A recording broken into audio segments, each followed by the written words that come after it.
Inwoners van de Westerreen en omkrieten moeten aanst 2 kilometer rennen om bij de bus te kennen. De provincie wil 3 van de 4 bushaltes van linie 62 schrassen. Het dorpsbelang vindt dat onacceptabel en had de provincie daarom een brief gestuurd. Er zullen dus in eerste instantie 12 verdwijnen. Dat is zo'n Tjerkenstraat en een Schwallenstraat.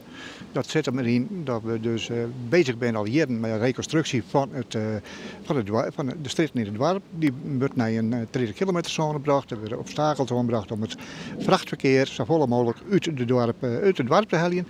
En daar past de bus dus echt niet meer in. Het dorpsbelang dacht dat het goede afspraken maken hier met de provincie. Het voer Postma dan ik rauw op het dak doet de provincie onkundige de halte bij de Noorderstationstritten te schrassen. Dat betekent dat de bus aanst alleen nog via de Vaarwei terug de Westerreen riet. Nou, en dat lijkt u zo onaanvaardbaar. Als ik zelfs wat van mensen het gebruik bij van die halte. In de top 15 van oorstaphaltes staat deze halte. Benam, squalbaan en statushouders maken ze gebruik van de bus. Het dorpsbelang maakt het heel vooral zwaargen over die laatste groep. Want die beschikt net over alternatief vervoer. Postma hoopt het erom gauw bij de provincie om tafel te kunnen om de plannen opnieuw te bespreken.